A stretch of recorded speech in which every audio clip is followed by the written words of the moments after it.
Good afternoon, everybody, and welcome to the Institute for Quantitative Biomedicine seminar series. I'm Stephen Burley, the founding director of IQB, and delighted to see so many people in the room and so many people online for today's visitor hosted by Darren York. Thank you, Darren. And thank you again, Matt, for coming. By way of just very brief housekeeping announcement, in a week, we'll be hosting Professor Ray Zhao from the University of Colorado Medical School at Denver. Ray's a cryo-electron microscopist, a recovering crystallographer now doing cryo-electron microscopy and studying the mRNA splicing machinery in eukaryotes. It promises to be a very interesting talk focused on how the splicing system recognizes the splice sites. So over to you, Darren. Thank you very much. Thank you, Stephen. Well, I'll be brief. For the intro, I'm really delighted to have here today Professor Matt Disney, who's coming to us from Scripps Research Institute in Jupiter, Florida, where he's the departmental chair and also a researcher that's pioneering the development of small molecules that target the control of RNA function that lead to new novel types of therapeutics. And so Matt is a leader in this area, and I'm absolutely delighted to have him here. He just to give a little bit of background, he did his PhD at University of Rochester with Doug Turner. Then he did postdoctoral work at MIT and at ETH in Zurich. Correct me if I get any of this wrong, Matt. He has also is very active as an editor, both for JACS and also for bioorganic and medicinal chemistry letters. He's an entrepreneur, has started multiple companies that are active in the areas of developing small molecules targeting RNAs and other things. And has a whole huge list of honors and awards, a few of which there's too many to look at, so I just picked out the ones that I was pretty sure I could pronounce all the words for. A couple of those recent ones are one that stuck out in my mind was the Nobel Laureate Signature Award for Graduate Education in Chemistry, which he won in 2021, the Raymond and Beverly Sackler International Prize in Physical Sciences, BioFlorida's Weaver H. Gaines Entrepreneur of the Year Award, and the NIH Director's Pioneer Award, and many others. So he's just an absolutely fantastic scholar and person to talk with. And I'm very grateful that he's here to give this week's 20-minute IQB talk. That's 20 minutes with 3 minutes for questions. So without further ado, I'll turn it over to Matt. Thank you very much for coming.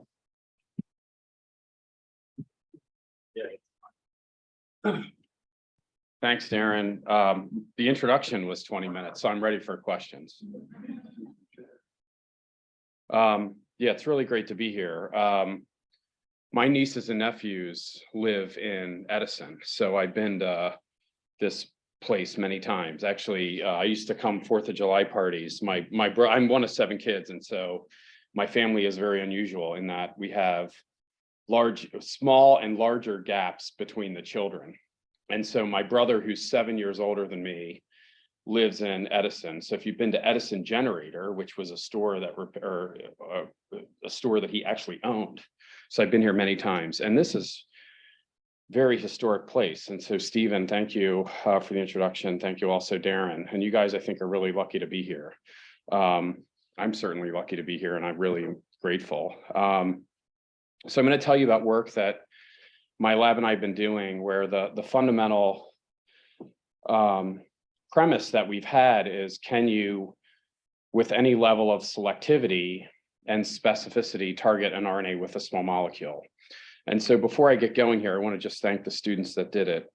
I'm just a Catholic schoolboy from Baltimore, and I never thought I would move from Baltimore in my life.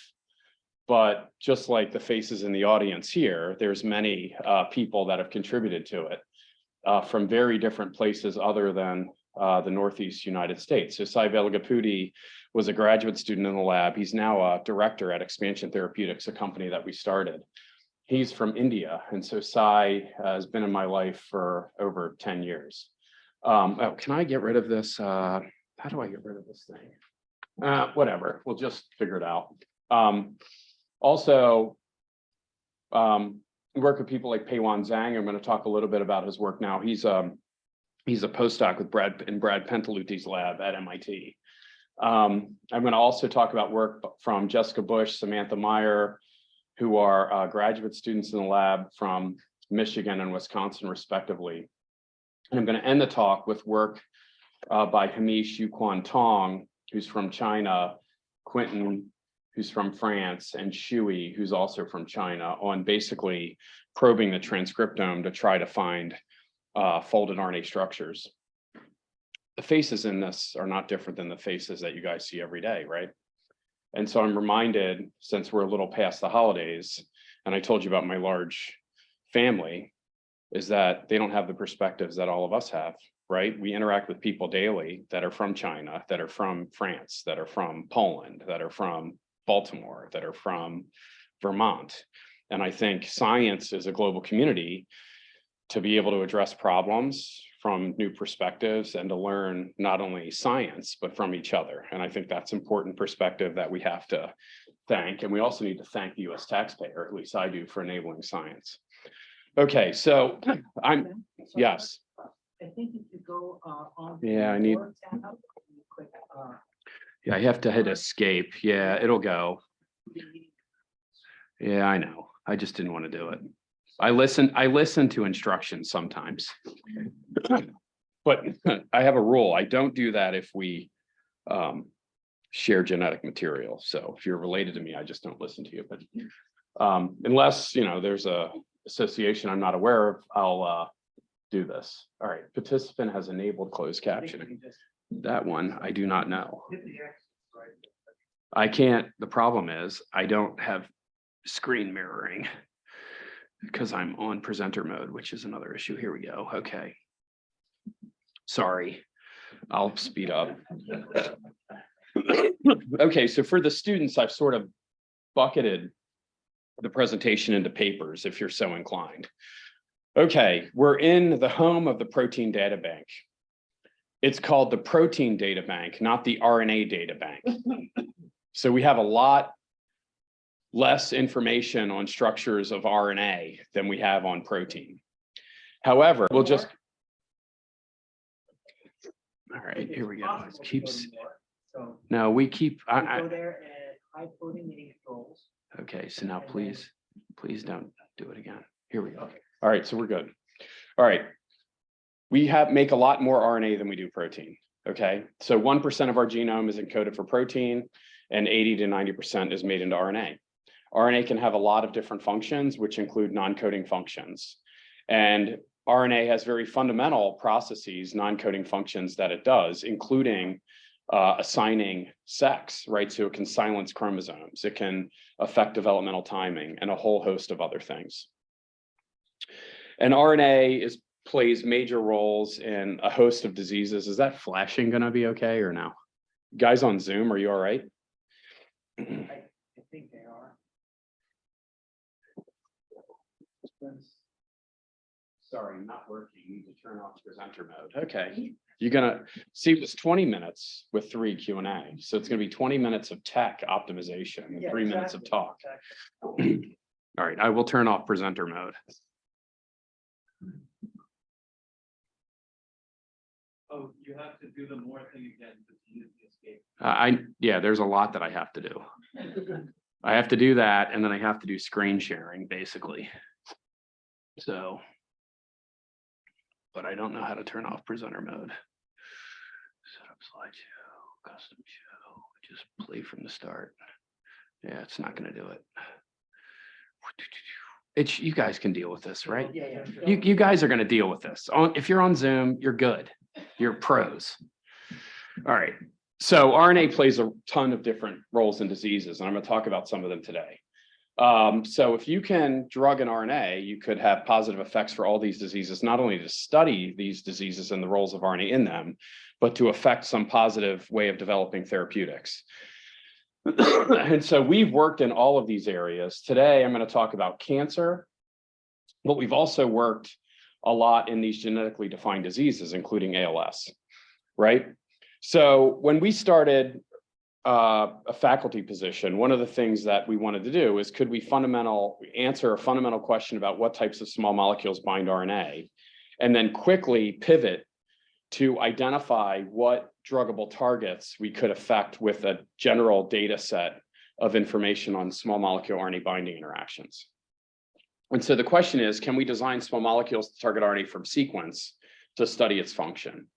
And in order to do that, we thought that there were three things that we needed to develop in terms of platform technology. I'm going to quickly walk you through them, and then I'm going to walk through an application of these to, one, target a non-coding RNA that's involved in cancer and genetically defined kidney disease. And the last part of the talk, if I get to it, but the more we run out these issues, the time is going to run very short, is if we don't care at all about disease association, what RNAs can be bound inside an intact system with very low molecular weight small molecules, right? So are they non-coding RNAs? Are they coding RNAs? Where do ligands sit on these RNAs, which in principle should infer which regions of an RNA are structured? Okay, so what we wanted to do to pull this off, to design small molecules targeting RNA from sequence, is we wanted to develop scalable approaches to identify RNA folds that bind small molecules.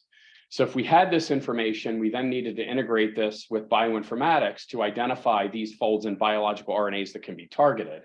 And then at the end of the day, what we really want to do is develop frameworks to study what are the RNAs that we can affect with a small molecule.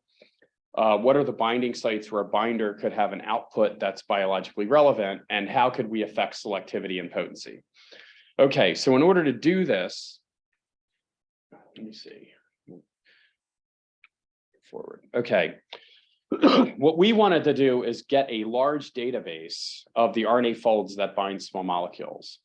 And the way that we thought about doing that, and other people now are using this, but this was early on in our work. This is from this JAX review, but we did this in 2005, is we said, could we make a random RNA library where N is a mixture of A, C, G, and U? So this has 4 to the 6th or 4,096 combinations. And if we label this RNA library and we hybridize it to small molecules, could we identify RNA structures that bind small molecules, right, to provide a database? And this is an unbiased way of finding RNAs that bind small molecules. And then we'd have to use informatics to infer a biologically active target. And so the way we do this is, it's very easy how you all can see how we can encode or decode the RNAs that bind small molecules just through next generation sequencing. The question is, how can you encode the small molecules? Because ultimately you want to do this in a library versus library format where you're probing not just RNA folds for binding to small molecules or binding to a small molecules. You want to probe a library of small molecules or binding to RNA folds. And so iteration 1 of this is we can use a small molecule microarray. So it's basically a glass slide. And on that slide, you could spatially encode ligands at different positions. And you can hybridize those ligands with our RNA library that's labeled. And at each position on the array that has the label from the library, you know that there's a small molecule that binds to an RNA target.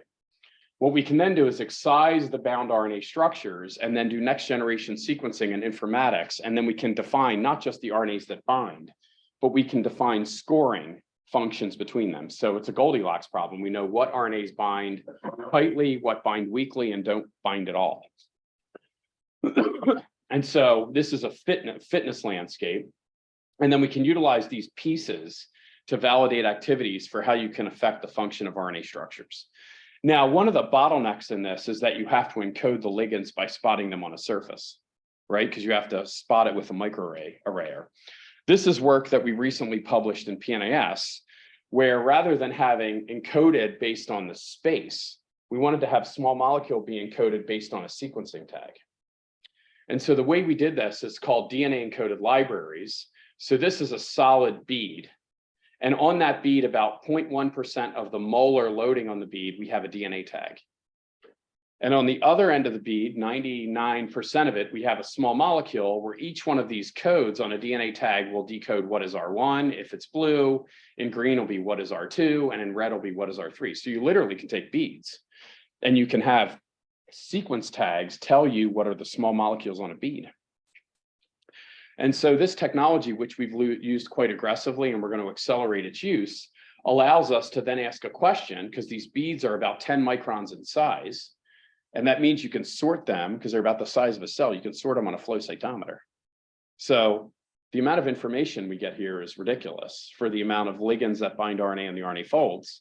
And so what we can do is we take a flow cytometer and we color our base pair control in red and the library in blue. And then we can literally do sorting. So each one of these dots is a bead on a flow cytometer where we can detect what's the amount of red and what's the amount of blue on each one of these beads. And then we can individually collect each one of these beads, and then you have primers. You can deep sequence the RNAs that bound with a separate set of primers, and you can deep sequence the small molecules that bind RNA with a different set of primers. And this allows us to massively, in a massively parallel way, interrogate the RNA small molecule binding landscape, which I think is great fodder for, I hate the term artificial intelligence because politics is artificial intelligence. Right? No intelligence should be artificial, right? But this could be fodder for machine learning on what are the types of loops that bind RNA, what are the types of ligands that bind those loops, et cetera. So this one interaction, one experiment probed about 350 million RNA small molecule interactions. Okay, so now that we have these pieces, how do we use it? And so this was work from Sci. And so basically, what we did is I worked with Doug Turner, Dave Matthews, who was David stayed with you when you were at Scripps for a year, was my brother in Doug's lab, and we basically recoded RNA structure. And the way that we recoded it, one of the last papers that the last paper that I published with Doug was we were taking RNA structure, and the fundamental question that Dave and I had in the collaboration was, how could we take experimental data, which means use chemical reagents to react with unpaired nucleotides in a cell, and how could we utilize that mapping data to predict an RNA structure? And so the trick with Michael Zucker, Dave, I played a small role in this, and Doug, was to basically use that chemical reactivity index as a free energy increment. And you probably all know about SHAPE, but SHAPE uses the same principle for how to take chemical modifications and predict a structure. The extent of reactivity is an energy penalty, right, in a prediction. Nonetheless, we could recode RNA structure, and we have other approaches that we use to predict structure. So here's any old RNA sequence. Any old RNA sequence looks like this. There are regions that have high probability of being folded, and there are regions that have a low probability of being folded. And those regions that have a low probability of folding, you want to target that with an oligonucleotide, right, an antisense agent. If they have a high probability of being structured, then we can query that against the database of RNA fold small molecule interactions. And then we can rapidly identify, because what I showed you at the beginning was experimental validation. We can go, oh, this ligand, this RNA loop has two motifs in close proximity. We have a ligand that binds to loop 1, ligand binds to loop 2. We can link them together. And that's a small molecule that binds this target. This has been, okay, I don't want to sound too provocative, but if AstraZeneca calls us up and goes, hey, Matt, can you target an RNA with us? We can do it, right? Now, the ligands might not be drug-like, meaning their molecular weight is higher than would be desired for an orally bioavailable compound, but we've utilized this as an approach to broadly drug RNAs to study their biological function. Now, in addition to that, which I'll talk about in the later part of my talk, knowing that I'm going to accelerate through some of this. So students, I'm sorry, give me grace. Is we've also developed technologies where we can cross-link RNAs to small molecules in an intact cell. So we have a prediction to say, we think this ligand will bind an RNA target, but that theory per se is just a prediction. You really want an experiment to support your hypothesis. And so we have the ability to do cross-linking, and I'll talk about that, inside a cell to know what are the RNAs that are bound by a ligand and what are the sites of binding, okay? And then by doing that, it allows us to understand what are the factors that affect bioactivity of binders, which I can tell you about. And it also tells us how you can get things to be selective. The last thing in terms of a platform, which I'll talk about towards this talk, is many of these RNA small molecule binding events that we have that occur with high affinity are biologically inert. So you can recognize an RNA structure with a ligand, but you don't affect the translation, the splicing, the processing of that RNA. And so if you look at the proteome, there's no effect. And so how can we leverage, and this is work that we've done for the past 10 years, how can we leverage these very avid binding events to augment them with functionality? And so now you'll think about, why did we spend so much time building DNA encoded libraries?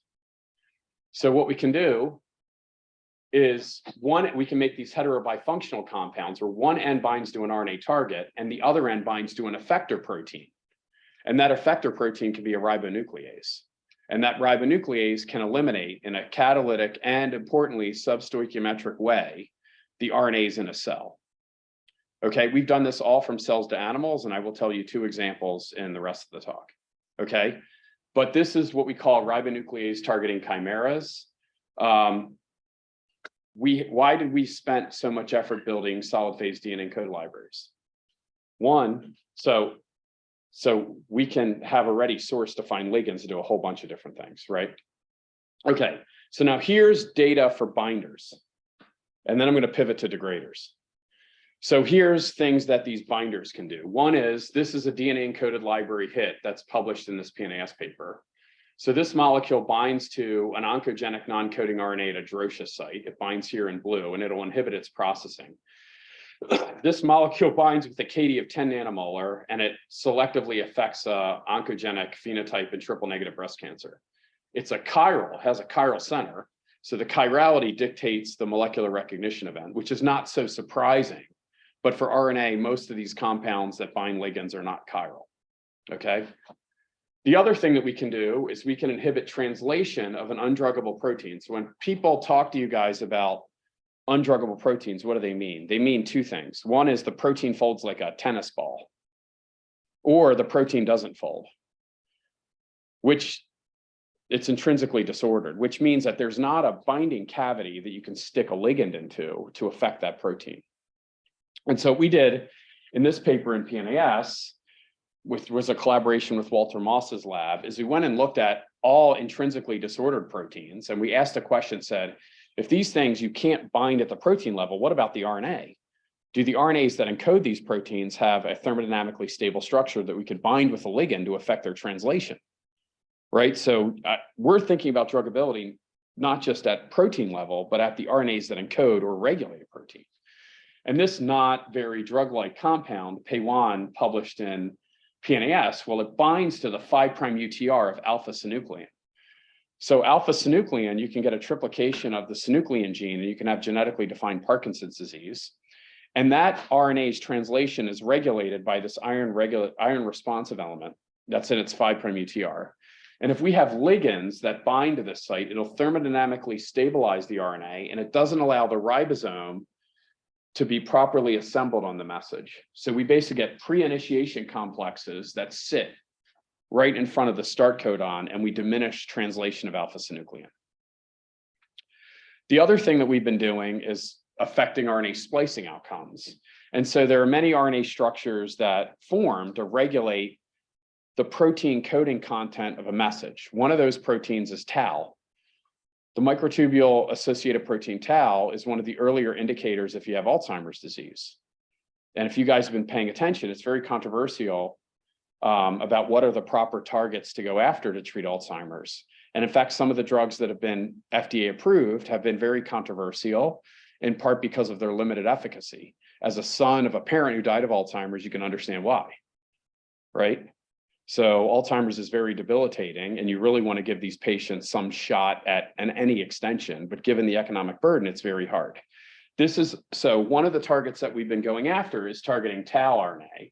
And so tau RNA has a regulatory RNA structure here that if this is bound by the spliceosome, you include exon 10 in a splicing outcome and you form toxic 4R tau. If you have a ligand that binds to this structure and stabilize it, the spliceosome cannot recognize this pre-messenger RNA, and it doesn't include that exon in the splicing form. And so we will convert 4R tau to 3R tau that's more soluble. We've structurally enabled this, and we have orally bioavailable blood-brain penetrant molecules that will recognize tau pre-message and exclude exon 10. And in mice, they have improvements, but mice and humans are very different. All right. Now I'm going to tell you about this degrader story. And so I'm big on getting criticism all the time. So I like it. Not really, I'm just joking. So one of the criticisms that we got early on, and we still get in the RNA targeted areas, oh, Matt, your molecules are big. Okay, they're a lot smaller than an antisense oligonucleotide, but it's one thing as a scientist, we're scientists, right? And so it's one thing to get criticism and be upset about it. You guys are graduate students. We're all students. I'm a student, right? Darren's a student, right? So it's one thing to get feedback from a paper and get upset about it. It's another thing to get that feedback and not do anything about listening to the criticism that you get from your colleagues, right? We're all scientists, and so we have to assume positive. And so one of the criticisms that we got early on is that our ligands were too big. Okay, I'm like, all right. So the question that we had in this collaboration was, do protein-targeted small molecules bind RNA? And how can we make them be selective for RNA over a protein? So this has pretty substantial consequences that I'm not going to touch on in detail here, but I want you to think about. So I've had the privilege of starting biotech companies. And so I learned not just from the academic aspect of training students, et cetera, but you also learn from a translatability of these molecules, is that when you're discovering drugs, you never consider RNA as an on target for your drug, and you never consider it as an off target. You never consider RNA as an off target for a drug, ever, right? When you have a safety panel, when you do drug discovery, it's called Scripps Safety 44 panel. So it's like your ERG, it's all these proteins to see if your molecule sticks to a protein. We have all of these next generation sequencing tools now where we could very easily study if a small molecule not just engages an RNA or a protein, but if it affects a metabolism event or a splicing event or an expression level event of RNA. So one of the things I spent significant effort on this JAX perspective was the end of it. I wrote, a page basically saying, do protein targeted ligands target RNA? And should we consider that in a safety profile? We should, right? People do phenotypic screens all the time in pharma, and they never consider RNA as a target for a phenotypic screen outcome. We don't have the tools. And part of the reason why is what I just showed in maybe my 5th slide. The amount of non-coding RNA that we have is immense. And most of these tools for CRISPR and siRNA, small hairpins, are built for coding sequence, right? So I think we need to think about it. And hopefully towards the end of this, if I get to it, you'll see about the tools we're developing to address this. And so this was work by Peiwan Zhang and Raphael Benhamou, Xiaohui Liu, and Samantha Meyer. I didn't introduce Raphael or Xiaohui at the beginning, but Raphael's on the faculty of the University of Jerusalem, and Xiaohui he was a staff scientist at MGH, and now he's back in China as a faculty member. Okay, so now I'm going to tell you about ways to degrade RNA, but I focused on this heterobifunctional molecule. But if you're interested in how small molecules can degrade RNA, here's 3 cases. We can affect an RNA splicing outcome to affect degradation. We just published a PNAS paper on this, so we can get this to work in a mouse brain for genetically defined ALS. But I'm going to talk about these heterobifunctional compounds. All right, so what we did in this paper is we took reframe libraries. So this is a library from Pete Schultz and Caliber, which is a collection of molecules that have been put into man from all stages in clinical trials, right? So they could be approved medicines, preclinical medicines, et cetera. And so what we did in this case is we probed this medicine. At that stage, it was 9,300 compounds for binding to an RNA 3D library to find binders. And so basically, we're doing a selection to ask what types of known medicines bind RNA, what are the RNAs that they bind? And then the output of that is, could we do rational repurposing? People think about repurposing all the time, where you screen a collection library of drugs to bind a protein and you read out as one. So we're trying to take an encyclopedia of this and position that to target RNA broadly. Okay, couple themes here, knowing that a lot is going to come at you guys. One is protein targeted medicines bind RNA. Some of them bind RNA like crazy. For example, topoisomerase inhibitors bind RNA like crazy. If you're being treated for a chemotherapeutic agent, you're taking doxorubicin, those molecules bind RNA. The other class of compounds that bind, which is not surprising because they're DNA binders, okay? The other class of protein-targeted medicines that bind RNA broadly are kinase inhibitors. So davitinib is what I'm going to focus on here. It's a kinase inhibitor, and you look at that molecule and you're like, Matt, no kidding, it binds RNA. This is not surprising. I would agree with you, but people hadn't appreciated this previously.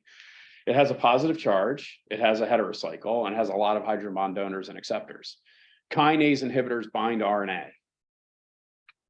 Davitinib is the kinase inhibitor I'm going to focus on here.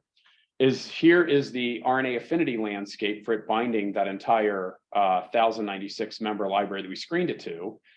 So this is the binding element that we get. It binds 256 of these motifs with modest affinity. I can go into the ZOBs here, but I don't want to for time. But ligands that bind here selectively have a KD of about 100 to 200 micromolar.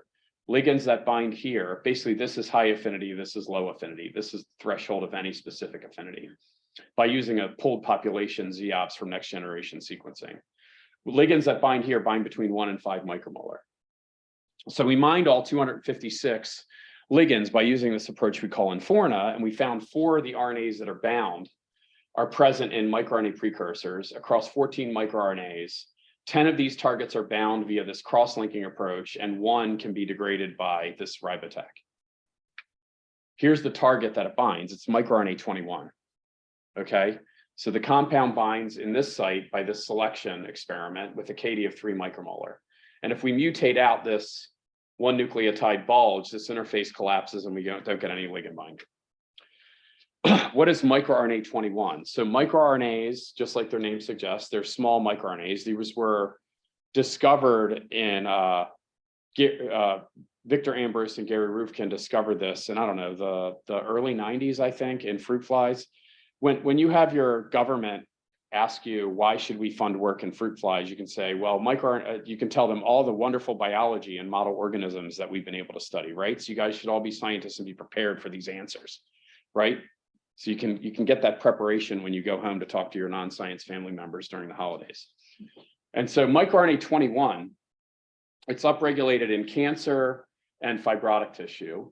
And so microRNAs are made as a precursor called a primary microRNA in the nucleus that are cleaved by the nuclear nuclease drosha to liberate this precursor microRNA that's cleaved by the cytoplasmic nuclease called dicer to get the microRNA. That microRNA binds via base pairing to 3' UTRs of messages and basically turns down protein expression.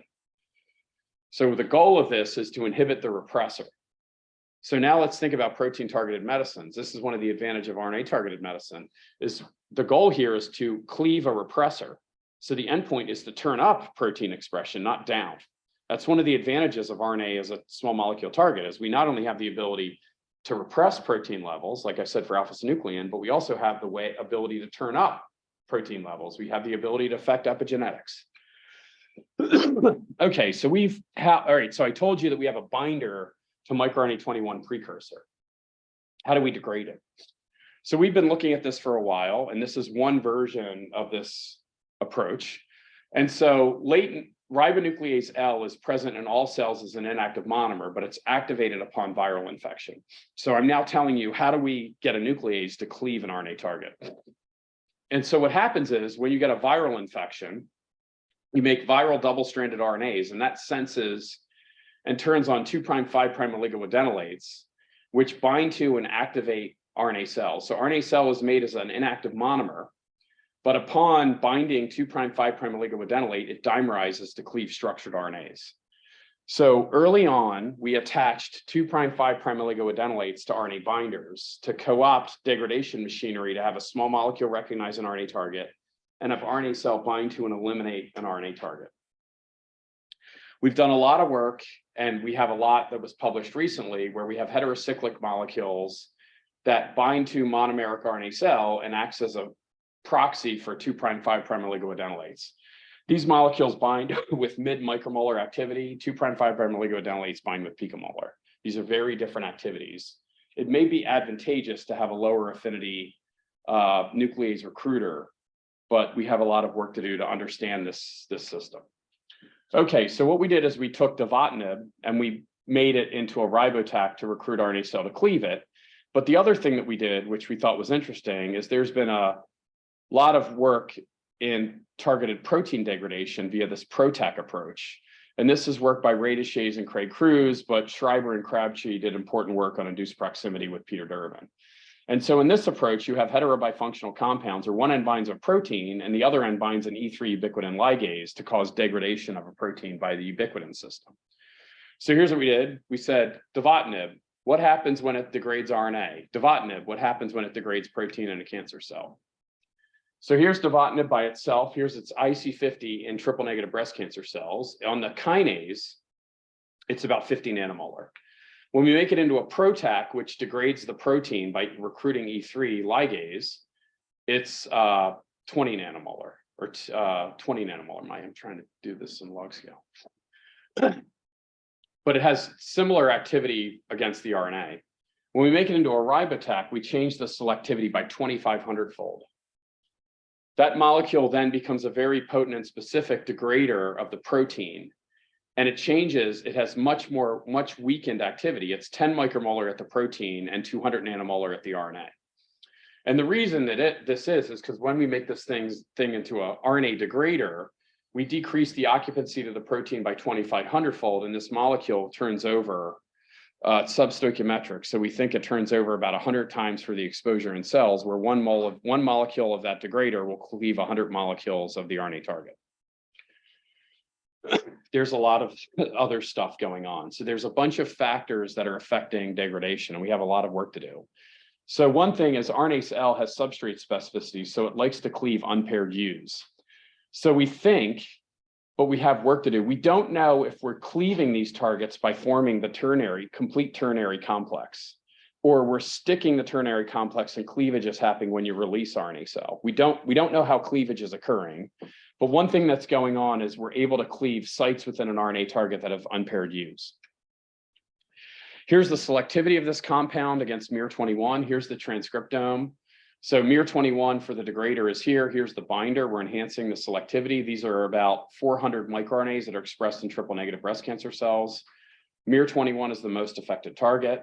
This is full proteomics that we did in collaboration with Alex at Abikian's lab. So remember, miR-21 represses proteins. What if you do full proteomics with this degrader and assess what's the effect of the proteins that have a microRNA 21 binding site? They should all, in principle, be increased and shifted to the right. They are. That's what this green is supposed to represent. If they have a binding site for a different microRNA, they're not affected. And then I think this is more compelling. This is RNA-seq of the transcriptome, where we compared the RNA degrader versus the kinase inhibitor. And this RNA, and we basically plot each one of these genes on this axis. And so you can see they're very different.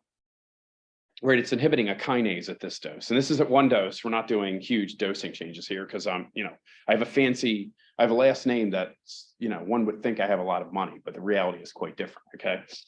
And so they're very different transcriptomes. And then we compared an oligonucleotide versus the kinase inhibitor. They're very different. So an oligonucleotide is a different way to target miR-21.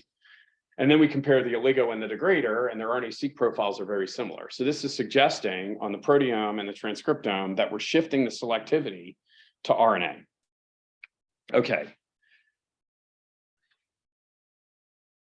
Are you guys okay? Yeah. All right. So, all right, I got one more little mini thing to tell you in 4 slides for this devotinib degrader. And then I have this end, which is like, without being biased with my calculation, what are the RNAs that are bound with small molecules? And can you get features associated with it? And so this is a story. I talk to human beings sometimes. And so I went to, I live in Jupiter, which is it's in Palm Beach County. Right. So there's this fancy hotel, which I just Breakers. So it's this hotel where Scripps had this event. It's a famous hotel. And I sat next to Rachel Litt. So Rachel is part of the government, in the county. She's a representative in the local Palm Beach County. And so I sat down with Rachel. And I think it was when I got some award. I don't know. I just remember talking to Rachel on this. I don't remember anything else about it because that was an important conversation for me. And Rachel goes, Matt, have you ever thought about Alport syndrome? I'm like, I have no idea what Alport syndrome is. I have no idea what it is. And so I go on my iPhone and I look up Alport syndrome, and it was while this story was unfolding. I'm like, oh, Alport syndrome. So Alport syndrome is a rare kidney disease. It's caused by a mutation in collagen 4. It affects 1 in 5,000 people. You get kidney inflammation. You have to get a kidney transplant. You have to get on dialysis. I'm like, this sounds like it could be interesting to work on. So Rachel's telling me this. I'm like, oh, and then I saw Regulus, which is an oligonucleotide company, have a microRNA 21 inhibitor in a clinical trial for treating Alport syndrome. Here's some things that I want to tell you about. This is very hard to treat, inflammation. Chronic inflammation is a big problem. So tissue damage. I don't know what inflammation is. It's like cancer. Cancer is many different things, but has one name, right?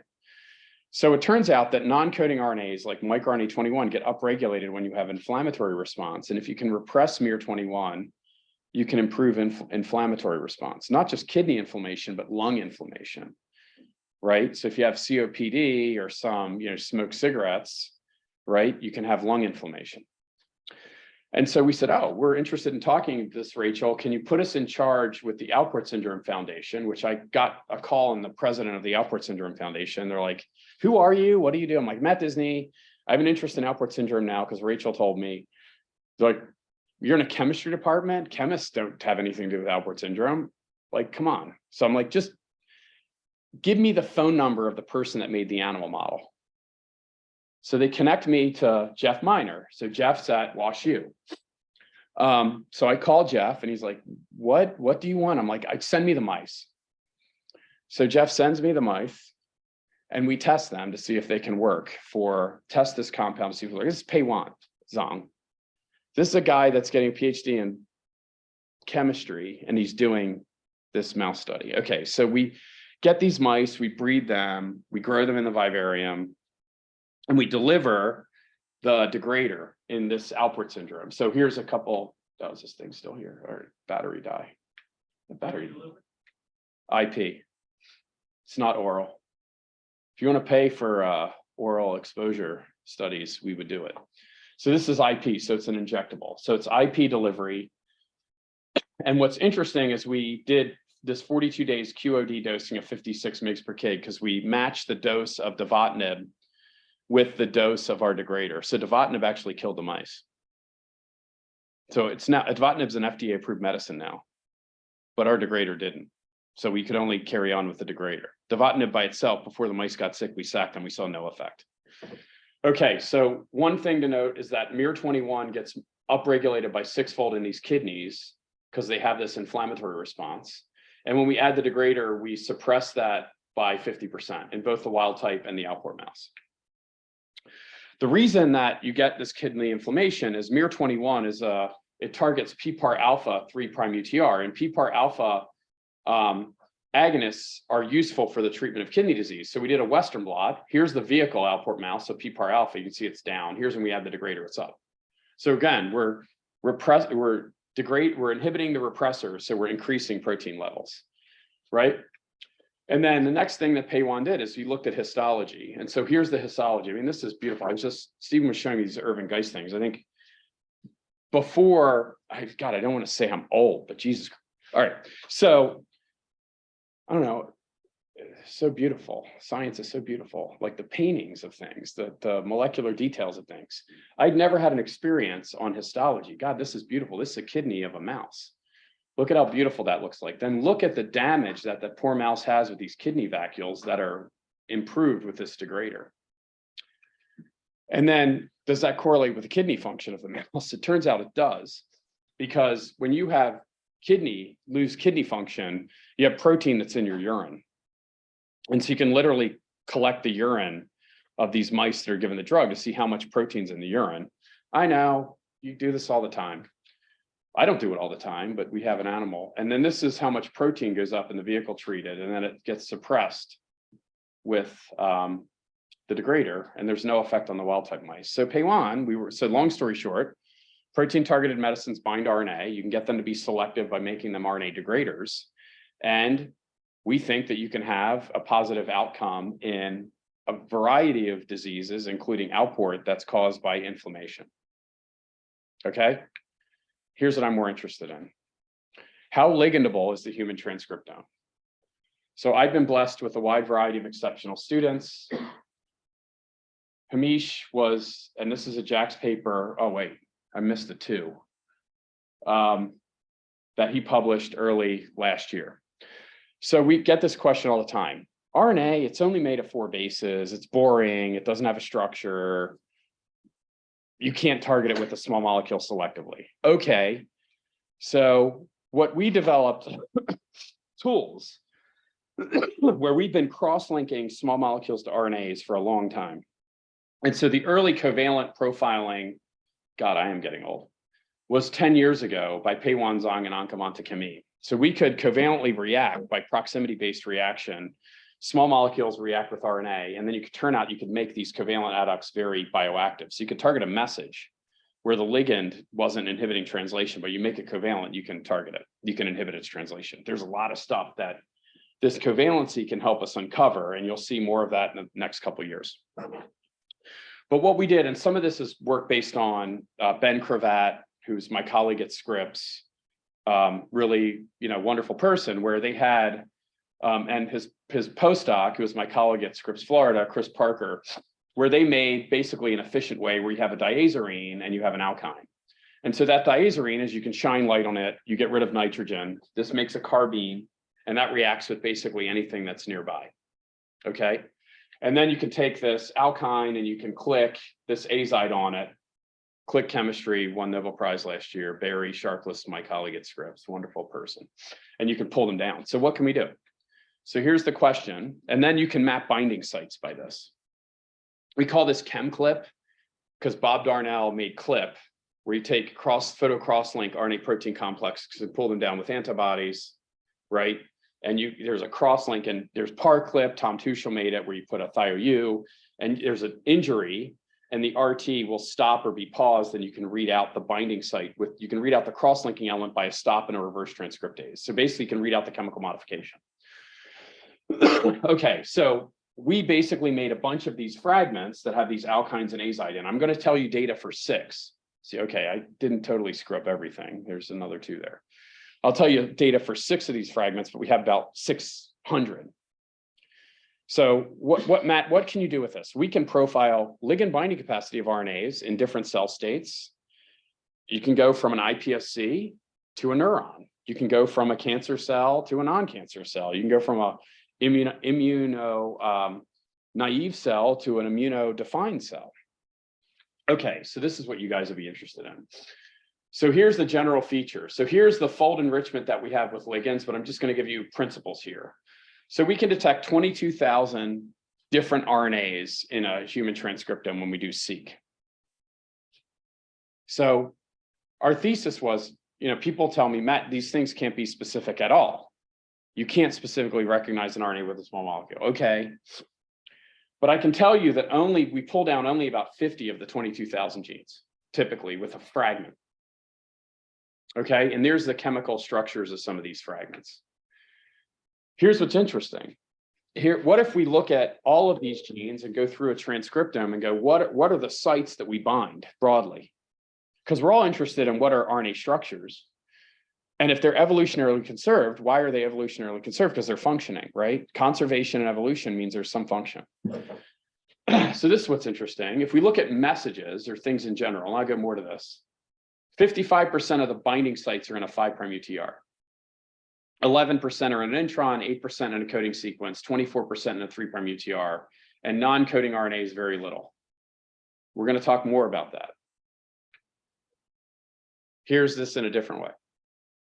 What if we look at messages, long non-coding RNAs, and other RNAs? 73% of the ligandable targets are in messenger RNAs, and 1% are in non-coding RNAs. This is before pull down, this is after pull down. 10 times the amount of long non-coding RNA reads we get are greater than what we pull down, right? This is another way to infer structure. And the structure could be, what we don't know, It could be an RNA only structure. It could be we're stabilizing an RNA protein complex, right? Here's one example for a fragment. This is Zoloft. Yes. What is other? Oh God. It could be anything, an intron, microRNA precursor, et cetera. It could be a lot of different stuff. I will figure out that in great detail and send it to you if you like, okay? Okay, this is Zoloft. This is a marketed FDA-approved protein-targeted drug, okay? It binds a bunch of RNAs. So it's about 51 RNAs that it bind with various enrichment. I'm going to focus on two of these. One is QSOX and one is this SQ-STM messenger RNA. Here's the binding sites that Zoloft has. This is, if we map by scanfold, which is evolutionarily conservation RNA structure. Here are the RNA targets. This is the cross-linking site, is in this G for QSOX1. And this is this SQ-STM1, sequestrum1. This is the cross-linking site. Okay, so what we next did is, I'm going to go into this quickly. What we next did is made this into a degrader. How much time do we have? I'm going to go quick. So long story short, we made it into a degrader. The molecule that binds SQ-STM1, it doesn't degrade. And it doesn't degrade because the binding site is not as close to an RNA-L cleavage site than QSOX1. Okay, so it's not degraded. But what's interesting is when we did this, I had no idea what QSOX1 looked like. It turns out QSOX1 has two isoforms. It has an A and a B, a long and a short form. Isoform A has our binding site for Zoloft. Isoform B does not. So I didn't talk about repeat expansions here, which is probably the first time in my life, but we've been able to allele selectively eliminate RNA targets from cells to animals where the mutant allele is a massive repeat expansion. And the wild type allele is a short repeat expansion that doesn't fold. So that's easy. Stoichiometry helps us. But what happens when we make this into a degrader, we only degrade QSOX-A, the long isoform, not the short isoform. So we're able to read out isoform specific degradation. There was nothing known about the biology of these two isoforms. Not that we contributed to it, I'm just giving you my observation. And then we can degrade the isoform of this. All right, I'm not going to go into it. And then if we knock out RNA cell, we have no effect. And then we have a phenotype that works in this. This is published in JACS. Okay, then here's where this is going in my last two slides. I'm sorry, I want time for questions. One of the things that we're doing, and this is important. Well, okay, sorry, I think it's important. You can judge if it's important or not for your perspective, right? We've been able to make cells where we can knock out the ribonuclease that we're recruiting with CRISPR. And then we make a control guide. So what does this allow us to do? This allows us by next generation sequencing to understand what are the RNAs that are bound, and then what subset of those RNAs are degraded, just by comparing the binding, the pull down in the RNA cell knockdown and the control guide to the Ribotac, right? So we can get SAR in live cells between what is bound, and then from the things that are competent for being bound by the crosslink, what is degraded. And allows us transcriptome-wide to do the structure-activity relationships. I think one of the things with RNA is really hard to infer what are the biologically relevant RNA folds. So you'd really like to be able to do some of this in cells. And so long story short is these are different RNAs that we pull down. And so if it's on the diagonal, when we look at the all right, long story short, QSOX is the only RNA target that's degraded of the bound one by doing this analysis. And we think it's because we have these unpaired U's that are in close proximity, although we have to do more molecular modeling to be able to figure that. So we have this data set for many RNA targets. All right, and one of the reasons that we think we're being able to degrade is that it turns out there's a higher minimum free energy of the bound structures with a higher statistical analysis that's allowing us to degrade targets. Oh, Christ. All right. I already thanked the people in the talk. I think doing science is pretty fun. Sure beats working for a living. And we think that there's a lot of ligands that bind RNA, and people haven't been thinking about them. They can be known drugs, they can be new compounds. And we think that you can affect RNA biology in many, many ways. One is a programmable way by forcing an unnatural interaction between an RNA target and a ribonuclease. Another is to basically figure out how to shunt RNA processing towards decay pathways. Fragments can bind selectively to RNAs in live cells, and they're probably more specific than you would have thought. There's a ton more to do. I'm happy to answer any questions you guys have. Thank you. Thanks, Darren. Thanks, Stephen.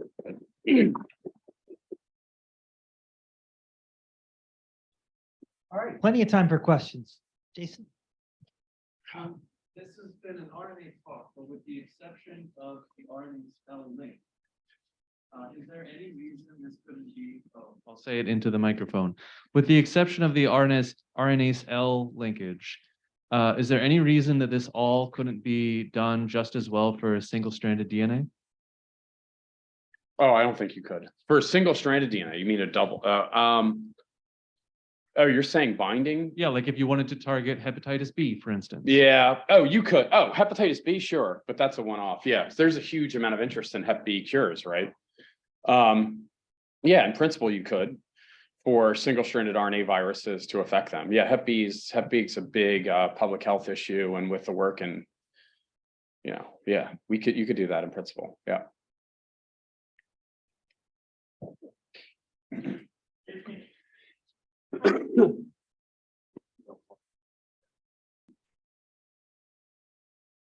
That's all right.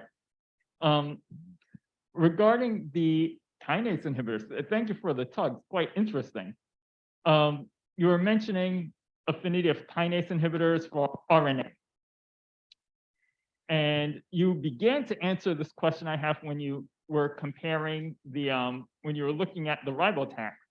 But generally speaking, how much of, if you have a typical kinase inhibitor, how well does the protein compete for the inhibitor versus the RNAs that it has affinity for? And do you need the same range of affinity? So for example, for the RNA to compete the drug away from the protein, does the RNA affinity only need to be micromolar if the kinase affinity is nanomolar? Or is it the same range? Yeah, great question. So I guess I have three ways to answer that. One is the typical affinity of these ligands to the kinase that they were medicinally optimized to is on the order of 10 to 50 nanomolar. The affinity that we get to the RNA off targets or on targets, depending on your perspective, can be, it's micromolar. And so the question becomes, in a dosing regime, at a Cmax, now I'm doing pharmacology. So the question becomes, at a Cmax in a human, is it occupying the RNA target? And is that occupancy a biological effect for a Cmax-driven process for an area and under the curve process? So I think the pharmacology gets complicated, but in order to model that, we absolutely need to know the relative affinities for these targets.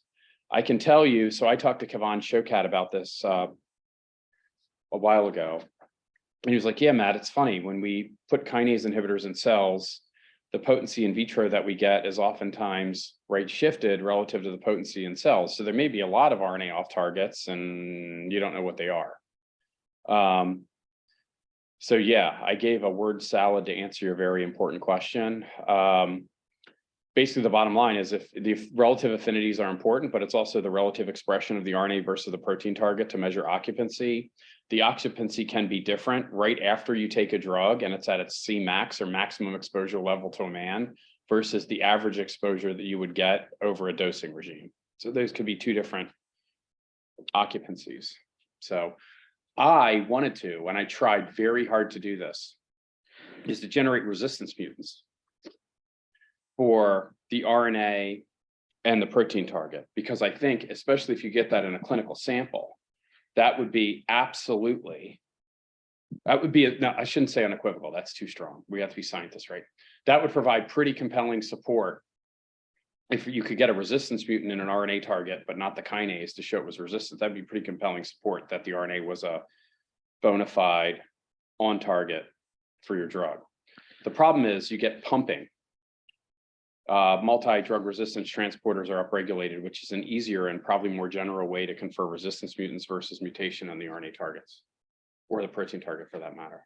So yeah, we're still going to revisit that. But yeah, that's the kind of stuff that we want to go after pretty hard. That's a great question. Thank you for being so thoughtful. Thank you, Greg. Thank you, Matt. Matt, there's a question in the chat, but I'm just going to read out to you. Does Ribotac act co-transcriptionally? We don't know. Okay, great question. So now I can, RNase-L is a cytoplasmic nuclease. And so we have data to support that the degradation is only happening in the cytoplasm. And so by nature of the localization, it is unlikely to be a co-transcriptional event, right? However, you could imagine recruiting a nuclear nuclease and have the degradation be a co-transcriptional event. So, yep. Jason, one more. Okay, last one. There's one thing I didn't understand. You claim that the Ribotac has a 100x boost from the fact that you activate RNase-L, and that RNase-L probably goes on to cleave 100 times. And yet the later data showed, or one explanation for one of your pieces of later data is cis-acting cleavage in the poly U.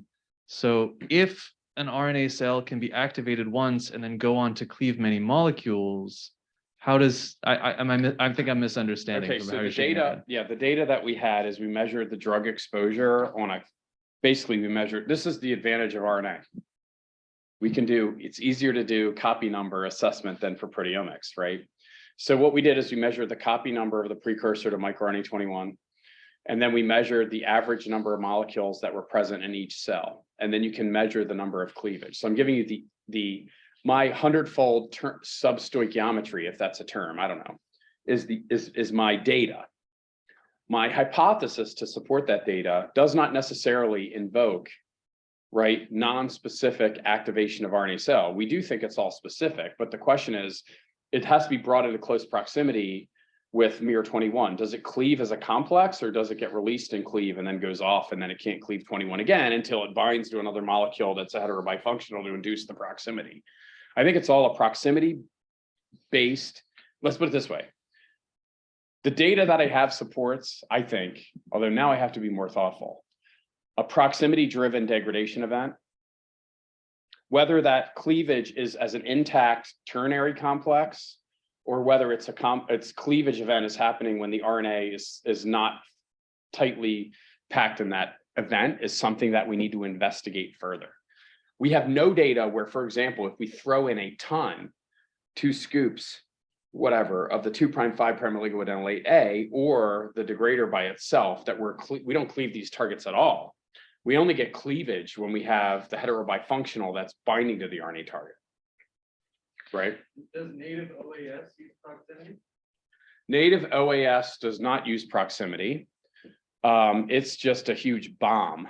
We have to do more investigation of this. That being said, you are putting out a very interesting concept, which we are in the process of interrogating. And so a lot of these, so our cleavage is induced proximity. If we go and look at if all the native OAS pathways are upregulated, they're not with these events. And so I think that could be, although we have to do more experiments, because we're activating downstream of the viral infection, where if you put poly-IC in, you're throwing a bomb. We're not doing that. We're downstream the pathway where we think we're programming native cells. We don't see an overinduction of RNA cell, which you would see if you do the actual viral infection.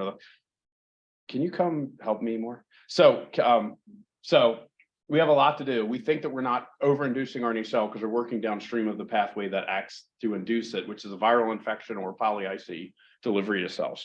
Sorry, thank you. Terrific. This was a great talk, Matt, and I wanted to, on behalf of the Institute and the RCSP Protein Data Bank, to present you. you with this token of our appreciation for a terrific talk. Let's thank Matt again.